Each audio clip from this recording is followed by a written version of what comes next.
Welcome to the WFT Commanders Declassified Podcast. I am your host, LE, and we have our guy, Eric, in the building. Say what's up, Eric. What's up, everybody? It is the Commanders Declassified podcast. It's very important to Turn remember. around and read your background, Lawrence. I forget that every week. Brian, what's going on, man? Not too much. Eagles are coming soon. Yeah, the Eagles are coming to town. And I tell you what, we talked about last week. We kind of exhausted that topic. We're moving on, turning the page. New week, new opponent. That opponent is the Philadelphia Eagles, who are undefeated and tied with the Giants atop the NFC East. The Eagles, if you haven't, I don't know, if you've been sleeping under a rock, I guess I should say, completely dismantled the Minnesota Vikings on Monday Night Football and could not have looked more impressive in doing so. They had our guy, Kirk Cousins, not my guy, your guy. No. Kirk Cousins looked rattled, befuddled, just completely overmatched. He threw 3 picks, had 2 sacks. His QBR was 17.5. So you're saying normal? He looked like him. You got Monday Night Kirk, yeah. Monday Night Kirk, right. That's him. That's who he is. Kirk has been talked about as an MVP candidate this year. Okay. And look. I'm sure I have in some circles. Doesn't mean I get it. Exactly. So, well, hey, all I'm saying is the Eagles really shut that down. Do you know who the Vikings leading rusher against the Eagles was? It was not Dalvin Cook. It was Kirk Cousins. 2 carries, 20 yards. So, wow. Yeah, that should tell you something about what they got going on. Anyway, rookie head coach. Yeah. Let's start here. Brian, I want you to talk to us or tell us how you think that the Eagles defense will try to play our offense. So the first thing is the Eagles defense is supremely confident right now. Just as you said, they are 2-0 and they are coming off a big Monday night victory. So they are flying high, they are confident, and they are aggressive. So the Eagles will, on the outside, they're going to play some tight man coverage. They've got some really good corners, solid corners. Darius Slay being the first guy, he's actually really good. And he will usually match up against Terry and play some really kind of tight coverage on him. In the last couple of years, it's worked because we haven't really had anybody to get Terry the ball. But we do have somebody who can get Terry the ball, so that should be an interesting matchup. The next guy they've got is James Bradbury. Again, another solid corner, somebody who Ron Rivera is familiar with. He'll probably end up on Jahan Dotson. I think that's probably more of a win for us. But those corners are going to play us close.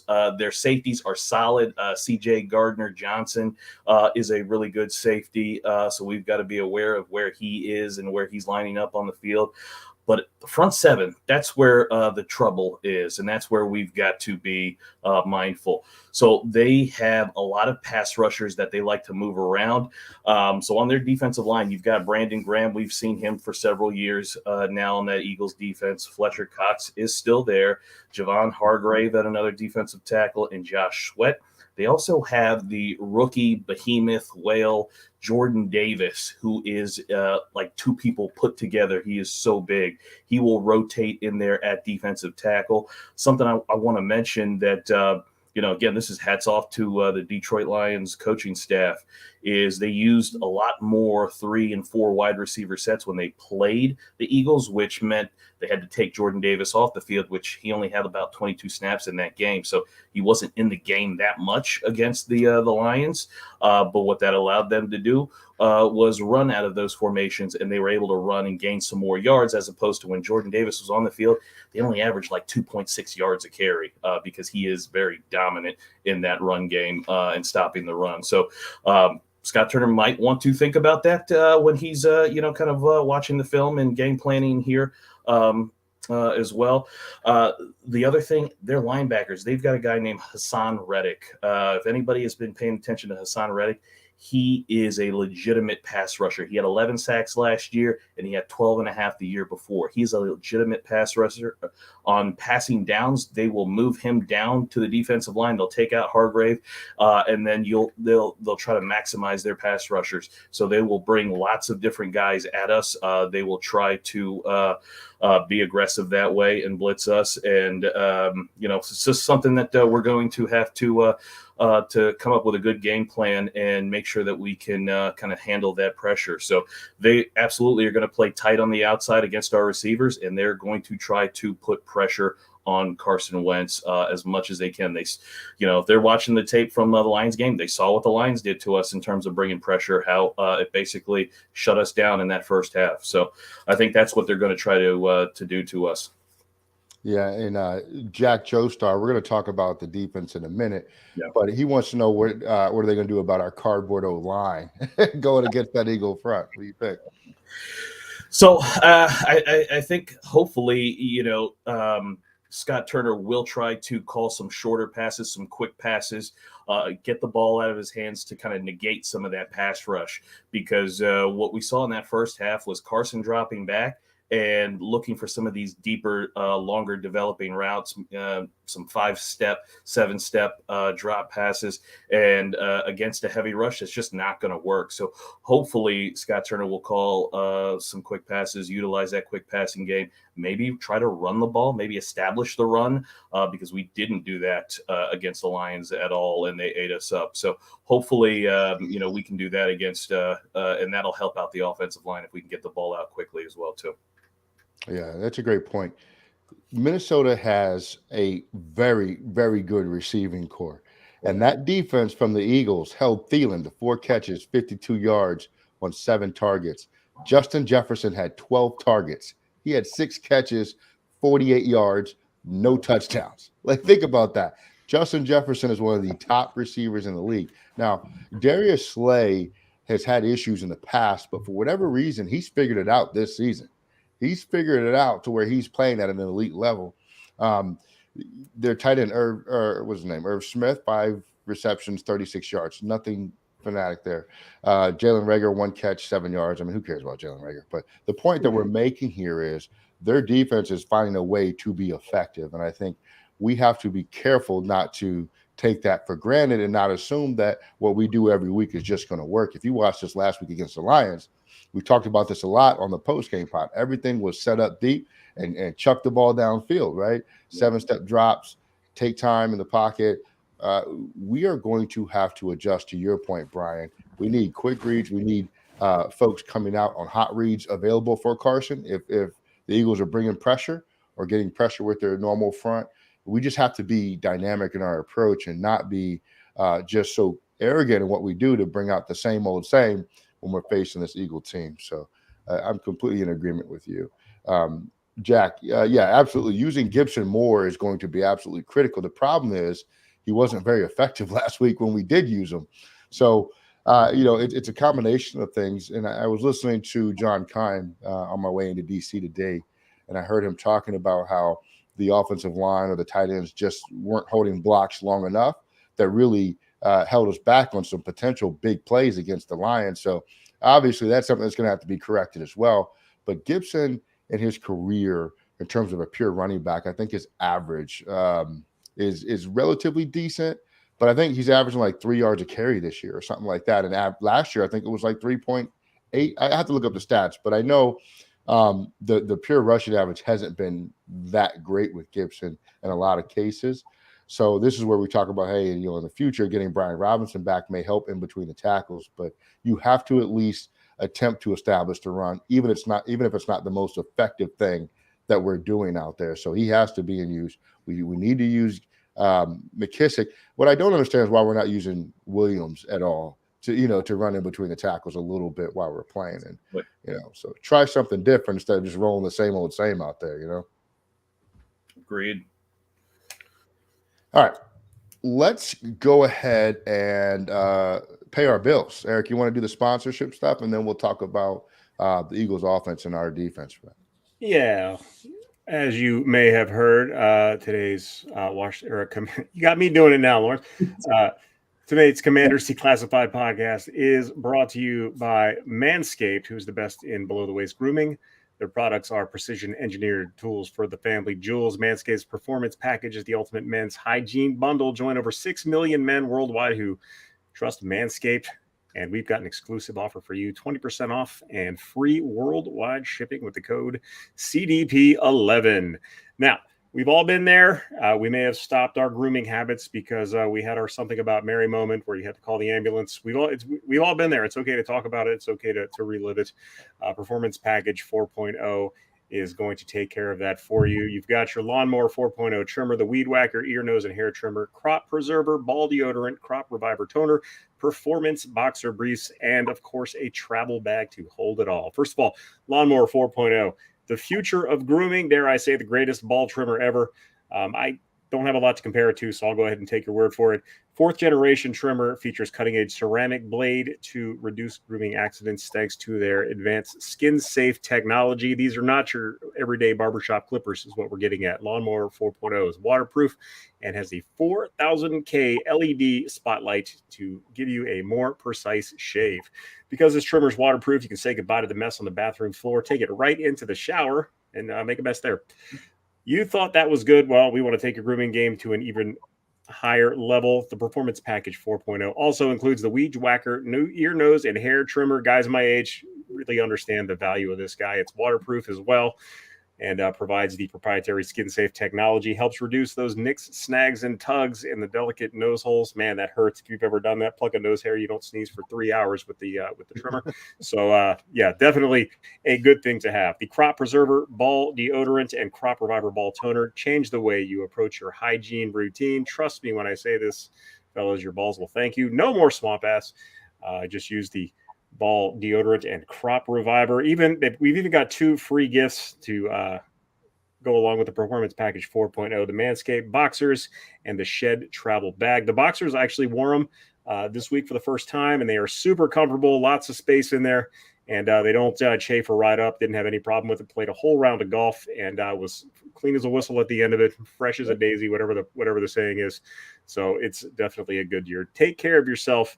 Go to manscaped.com, get 20% off and free shipping with the code CDP11. And that is the word from our sponsor.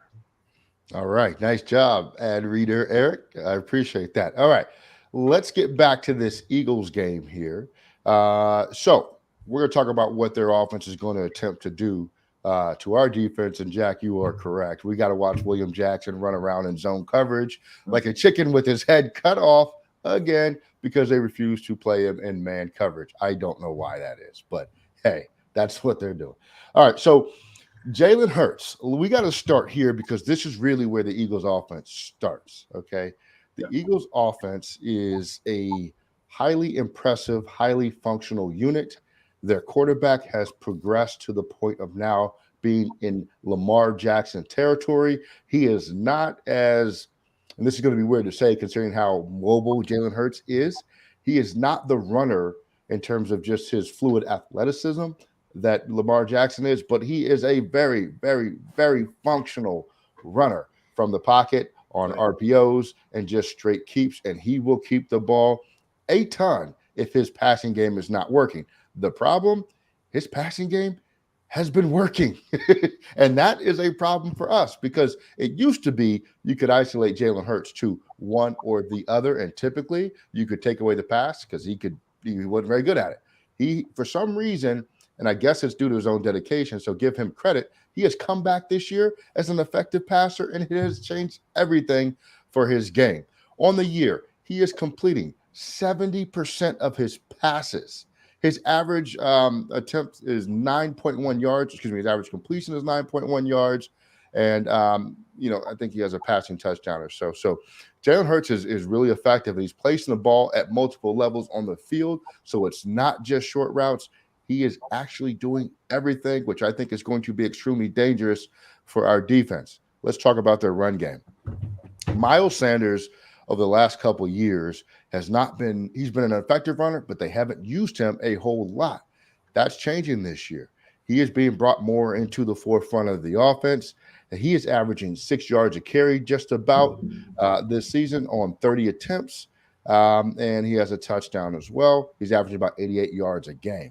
Now, Jalen Hurts, again, is also part of that run game. He is averaging 5.3 yards a carry. His longest run is 26 yards, and he has 3 rushing touchdowns. Think about those two for a second. We just got beat up and down the field by Detroit's rushing game, right? And now we have to deal with 2 athletes that can run the ball. Jamal Williams was a decent runner for Detroit. I will argue that Jalen Hurts is a better runner than Jamal Williams from Detroit, right? Rushing the football.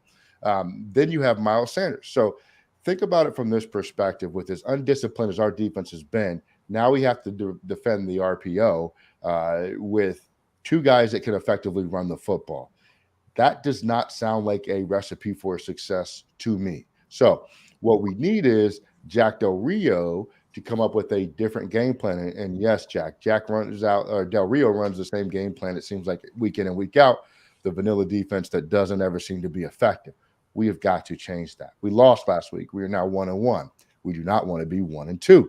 So I really want to see Jack Del Rio come up with a game plan specific to stopping an offense such as the Eagles.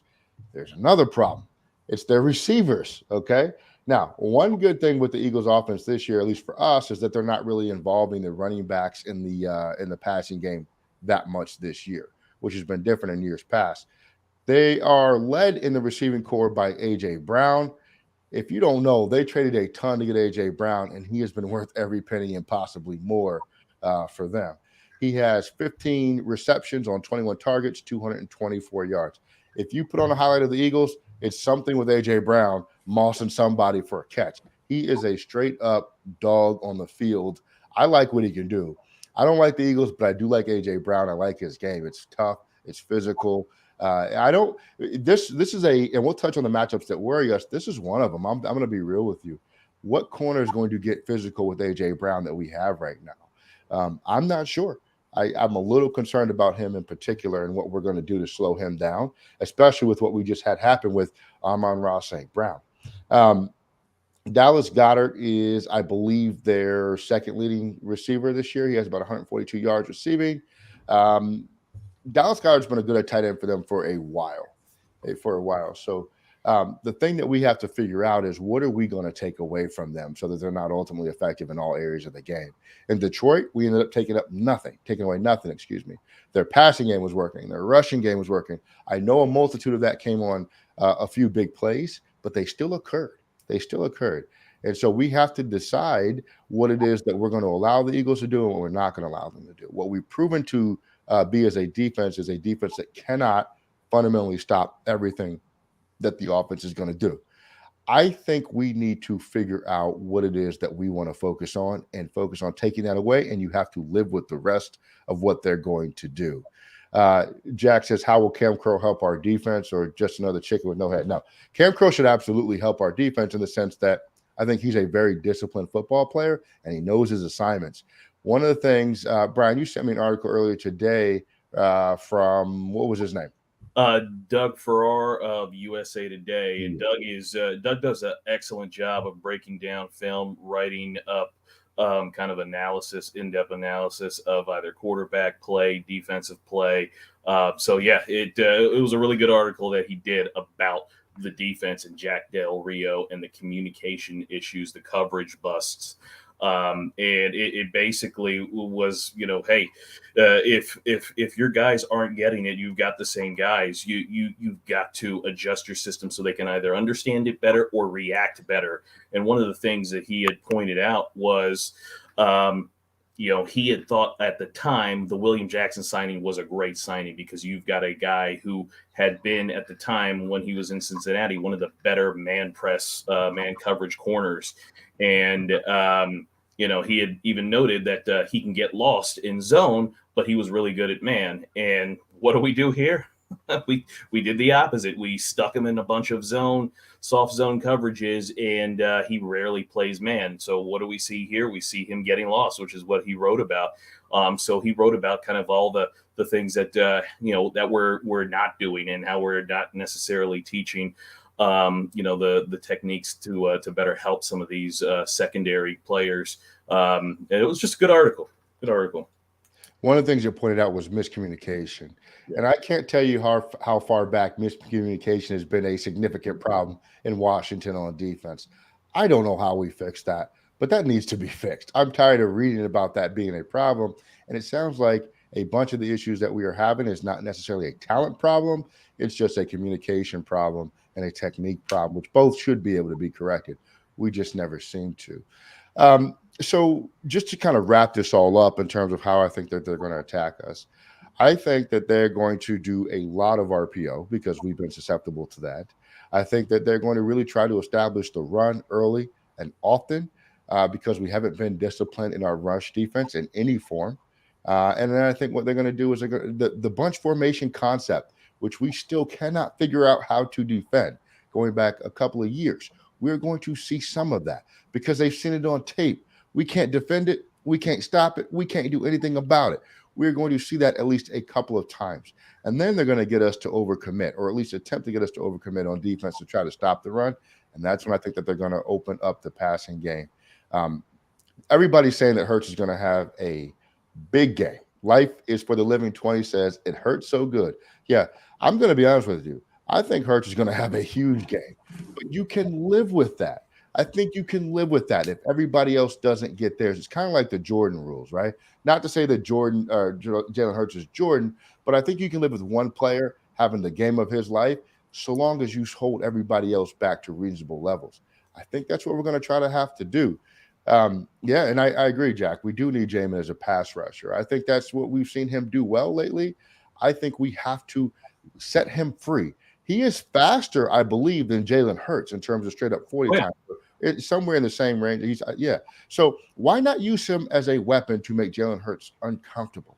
We need him. We need Jamin going forward, not backwards. If he's going backwards in coverage, it's not going to end well for us. Maybe he develops over the course of the season in coverage, but right now we need him going forward. I think he's better doing that way. And I think it gives him more confidence when he's making plays going forward. Yeah, and look, when you have quarterbacks that are good at running the football, but also want to be good at passing, I think you have to decide what you're going to do with those guys. And if we get Jamin making Jalen uncomfortable in the pocket and second guessing himself, that can only benefit us. So I want to see that happen. I don't know if I think Del Rio is creative enough with his scheme to do it, but he really needs to be because this is one that can get out of hand early. And I don't want to see that because I do think we have a chance to win this game. I'm not in the camp of we have no shot. This is going to be, a blowout, blah, blah, blah. I think we have an opportunity. We just have to take advantage of it. So, Eric, I ask you, sir, give me 3 ways to win and 3 ways to lose this game. Okay. I'm going to be the one this week that takes the brunt of it from the Philly fans. We're just going to go up for it because I'm not afraid of Philadelphia at all. I watched their 2 games.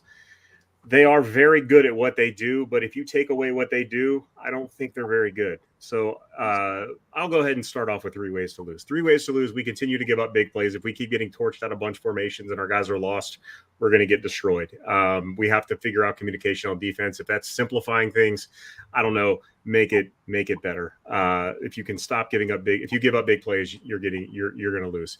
If we don't get to 28 points, we lose this game. Philly is not going to be completely stoppable. I think you're going to have to score 28 points to beat them because I think they can easily get into the 20s. And the third thing the third way we lose is we make Jalen Hurts get comfortable. That's the thing about this team is I'm going to disagree with you 2 guys on this. Is I don't think you give Jalen Hurts. You let Jalen Hurts eat and you take away everybody else. This entire offense runs through Jalen Hurts. Everything it does well is based on the threat of him running and the RPO. If you make him uncomfortable in the pocket, if you commit to stopping Jalen Hurts, you stop this offense. Miles Sanders is a very good running back. That dude is allergic to the end zone. That guy's got 3 career touchdowns in 4 seasons with all the carries that he's had. He doesn't score touchdowns. He does make chunk plays. I don't want to take anything away from him, but at this point, if he beats you, he beats you. I'm willing to give up yards to Miles Sanders because he'll probably fall down before he gets to the goal line. The guy hasn't scored a touchdown in 2 years.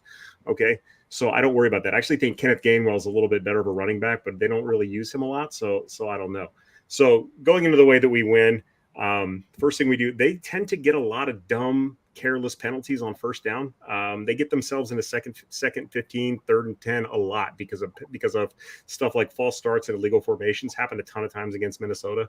Happened against Detroit. It's just something that they do. If you get them into that, you keep them in that. That is one thing that could potentially take away that threat of the run, right? If you're in a long. Of course, if we give up 30 yards on a rush, we'll do that. But we're talking theoretics here. Another thing we do with Jalen Hurts, it goes back to not letting him be comfortable. If he doesn't throw well when his feet are moving, he's had a lot of clean pockets, and when he rolls out and gets set, he's money. But if he's throwing on the run, particularly if he's rolling right and he's trying to hit somebody, he's not accurate at all. So keep his feet moving. And the last thing we do offensively to beat them, if we can do this, I think we can seriously win. You spread them out like Detroit did, and you attack them with the straight ahead running game and with the tight ends. Irv Smith Jr. is terrible. That dude could have had 120 yards last week, but he can't catch. He's not a good tight end. We have 2 very capable tight ends, and we've got a couple of guys who can get the job done. And I think they are vulnerable to the tight end. So if we utilize our tight ends, and I think this is a Jonathan Williams game. I think you get him in there because Gibson's not good when you line him up behind the running back and just hand it to him up the middle. He's not good. And that stupid running play where he's in the shotgun, I hate that play. It works 1 time out of 10. We need to get rid of that. This is not the week where you run horizontal. So Scott Turner's going to have to completely go against his instincts. We need to attack this defense at the heart of the defense while we get them spread out. And the tight ends, if the tight ends have a big game, and Carson Wentz loves his tight ends, I think we can win this game. I think to Eric's point, you're exactly right about taking away Jalen Hurts running. If you look at the Eagles made the playoffs last year, and they played the Bucs, and the Bucs dismantled them to the point where they shut them out the entire game. The Eagles scored 15 points in the 4th quarter, but Jalen Hurts had 8 carries, 30 yards rushing, no touchdowns. If you look against the Vikings, he had like 11 carries, 2 rushing touchdowns. The Lions, 17 carries. So if you have the personnel and you have the scheme to stop him from running, to make him sit in the pocket and deliver the football through the air. A dirty pocket, because he can throw out of the pocket now. Yeah. If you can do that, that's the key to success. But that's, easier said than done, especially with our defense. But that's the thing. It's easier said than done. I think Jamin Davis, we use Jamin. I mean, I don't know. I don't like the term spy. I don't think that's really a thing that a lot of teams do on a regular basis. But Jamin Davis, he should key on if they do that. And I think that, any kind of RPO or read option, you make sure that Jalen Hurts doesn't keep the ball. And if Miles Sanders or Kenneth Gainwell gets it, great. But I commit to stopping. Don't let Jalen Hurts run the ball if at all possible. Just take away. Don't worry about your defensive ends. Your job is Jalen Hurts. So don't let Jalen Hurts get the ball. If he hands it off, he hands it off. We'll deal with it. Think about this. We could Jamin Davis could really kind of change the story about him, his play so far. If Del Rio was creative enough to say, hey, Jamin, on these plays, you find Hurts and you bring him down. Whatever you got to do, bring him down on these plays. And he just goes after Jalen and runs him down wherever he is. I think that could be a game changer, a turning point for him, because that's just his athletic ability would just show there, just running straight forward and taking down Jalen wherever it is that he goes. And that would be something that would be so helpful to the rest of this defense in terms of coverages. Just like you said with A.J. Brown, he's a big physical receiver. And, the way we play so far off the ball, it's just going to, give him a big opportunity to catch a bunch of passes. So we've got to do something to affect Jalen. If we let him just kind of run whenever he wants, we're going to be in for it.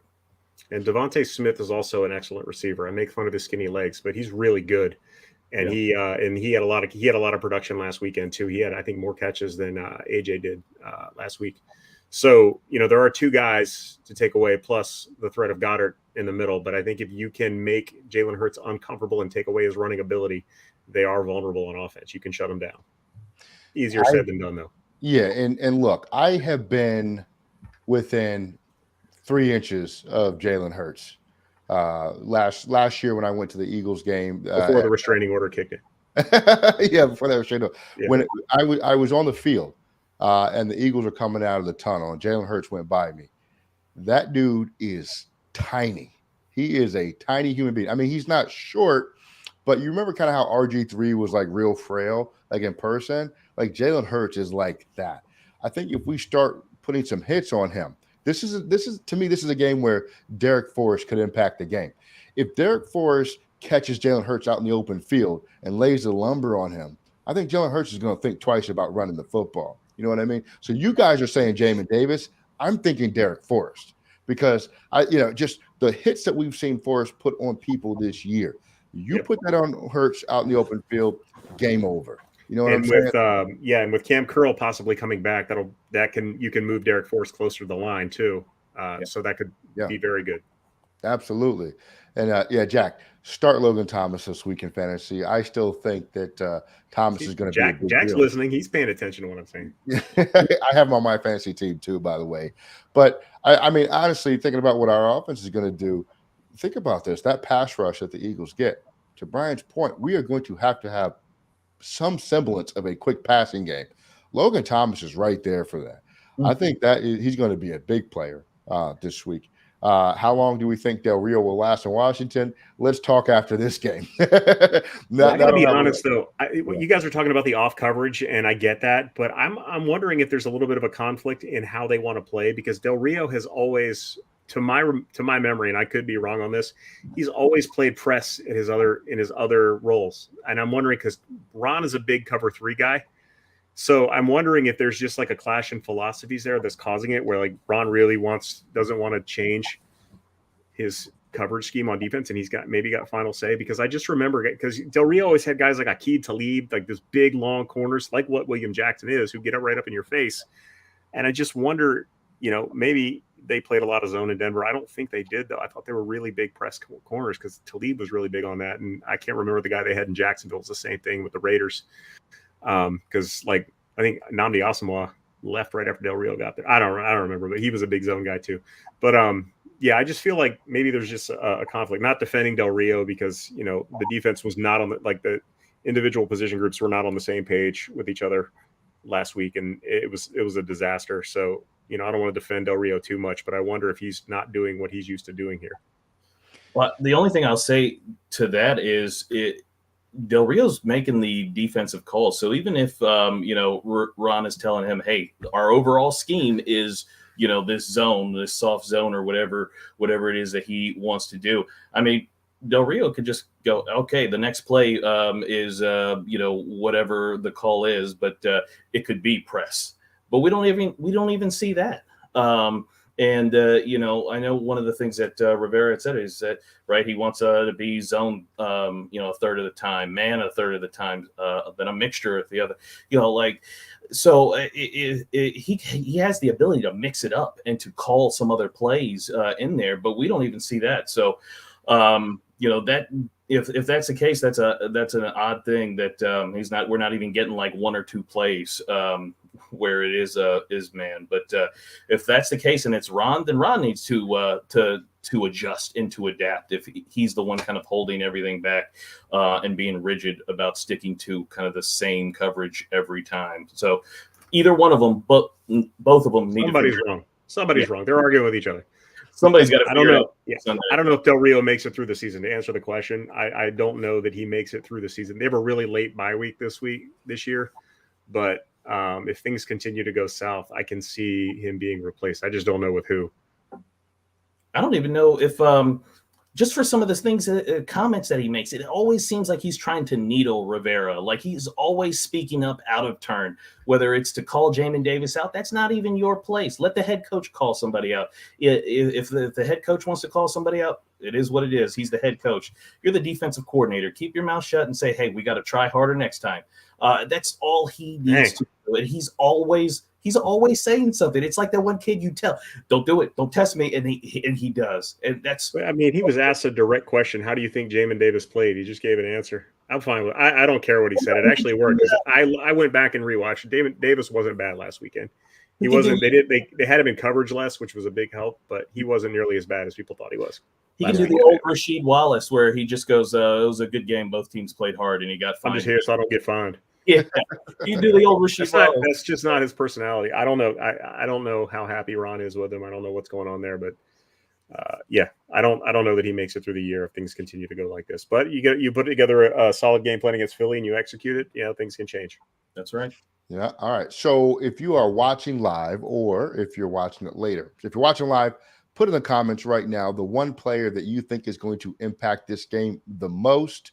And if you are watching this on replay or later, or you're listening on audio, reach out to us on social media at Declassified WFT, at ETROD42, at Mr. Who 201, and tell us the player that you think is going to impact this game the most.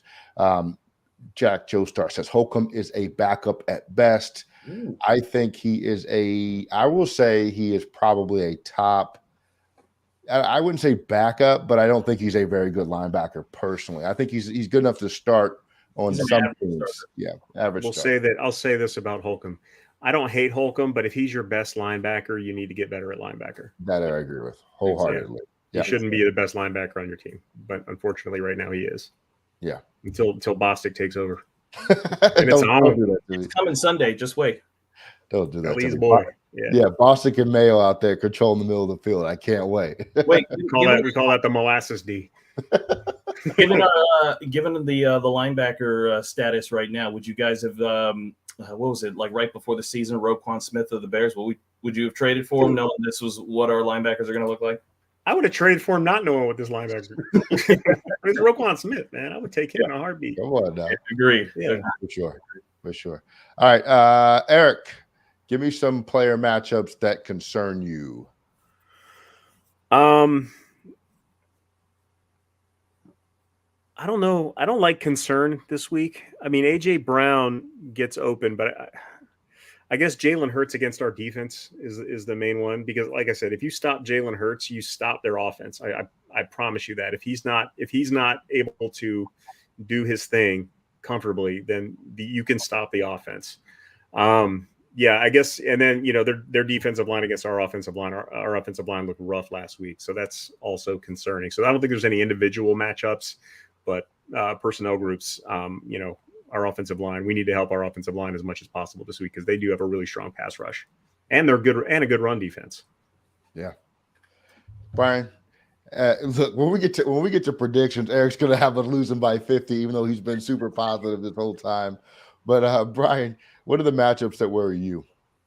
So Jalen versus our defense is number one, but I'll go another one that I think can also kind of determine what Jalen does. The Eagles' offensive line versus our defensive line. The Eagles have a big offensive line. Like, each guy is enormous across their offensive line. Our defensive line is a little bit smaller, and we tend to struggle against those bigger offensive lines. Dallas, Eagles, so on.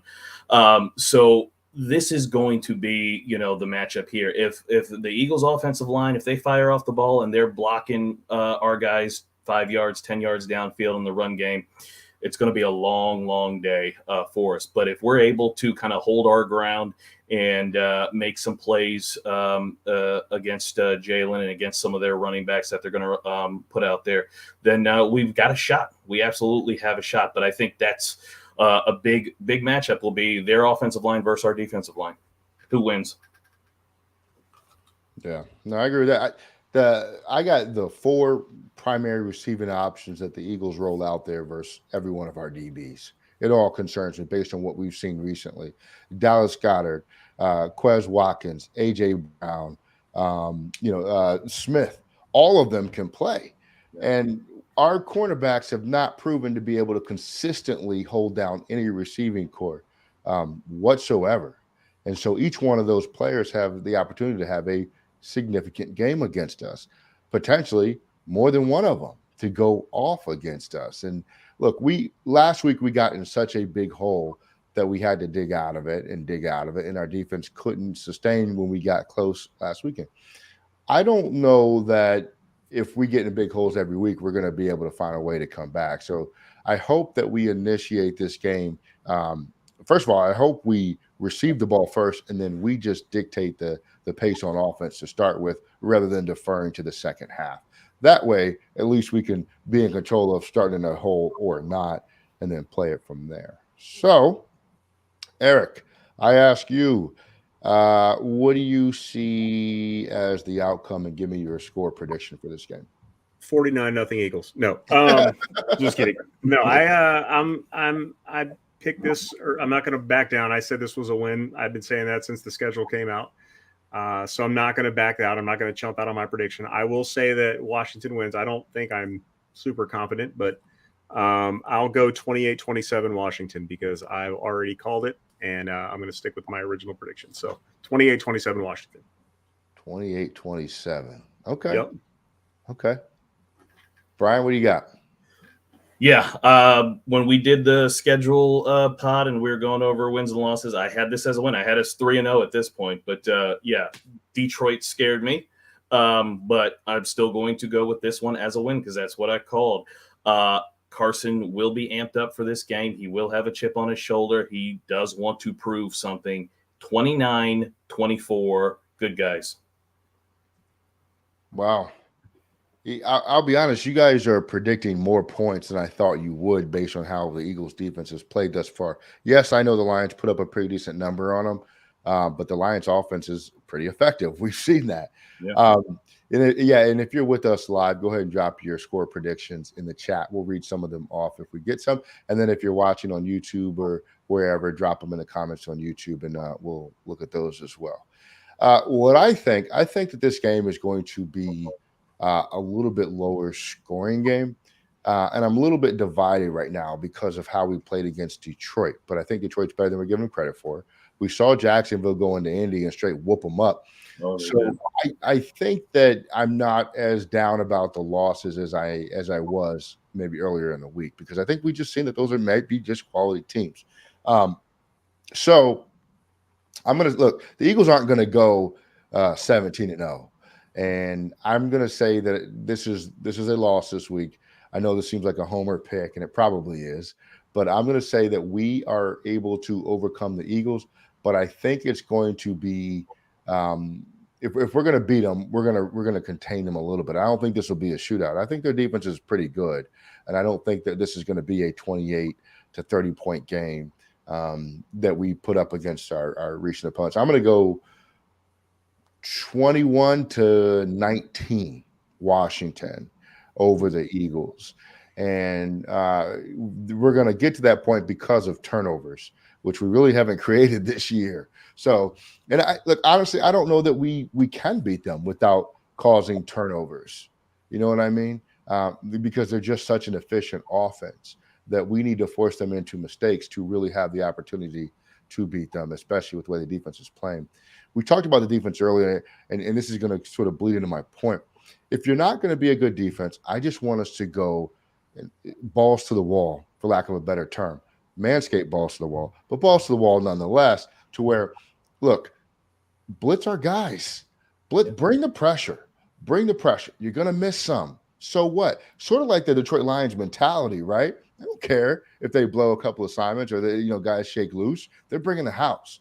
I want to see Jack Del Rio do that for us because, look, we've seen it. We can't play assignment football. It's just not happening, at least not right now. So if that's going to be the case, let's at least create turnovers via pressure. Let's force them into mistakes via pressure. I think Cam Carroll coming back is going to be a tremendous help.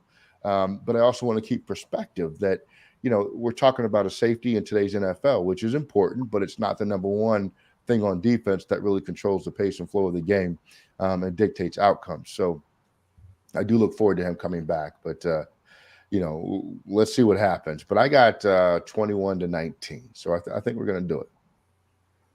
I think to get those turnovers that you're talking about, like Eric mentioned earlier, if we put Jamin as you don't even want to use the word spy, but if you put him in that kind of role and just tell him, hey, wherever Jalen goes, you follow him and you bring him down.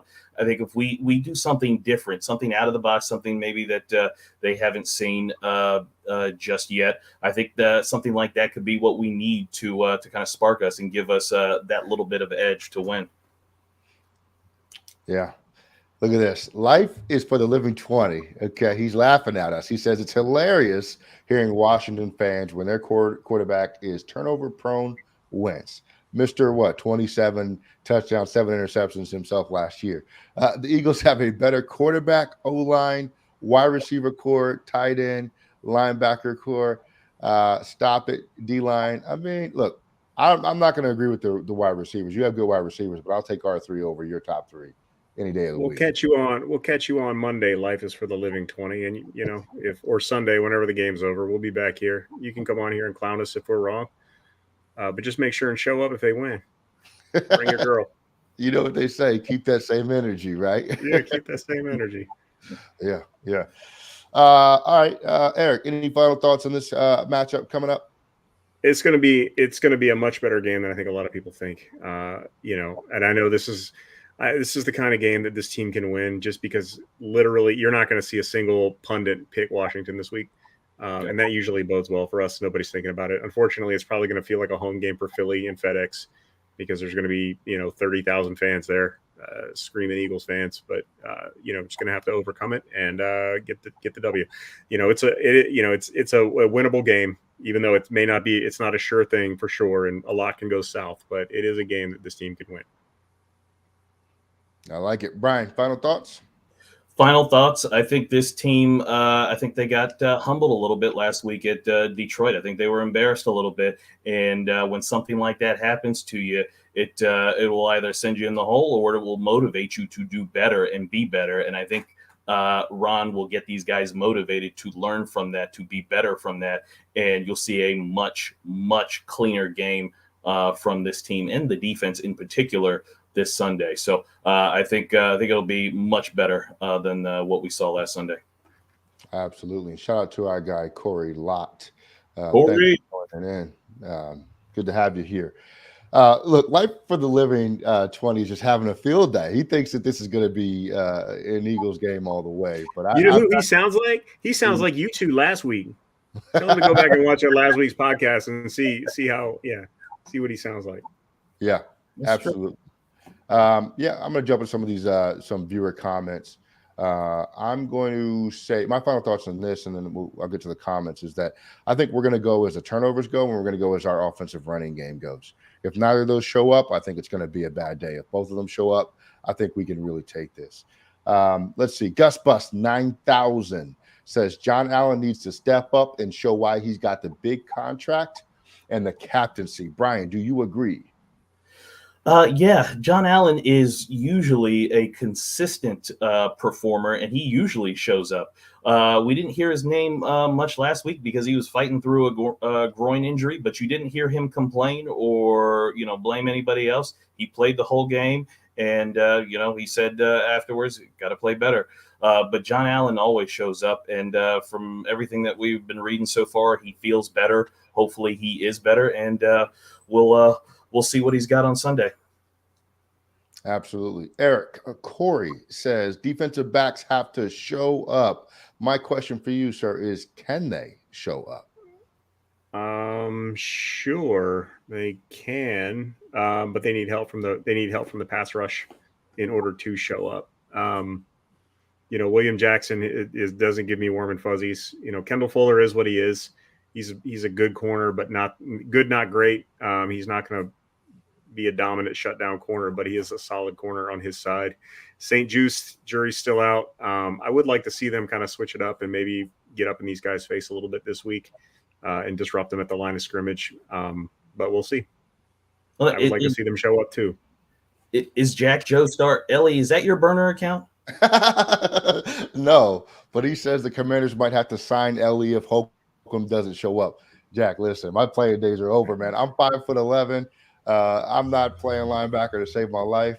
I might look bigger, but I'm only 5'11", man. So London Fletcher size. He was 5'11". Yeah. Well, Zach Thomas, right? Yeah. There you go. Yeah. Them days. Sam Mills. Yeah, all those guys. We're in technology now, no longer into football.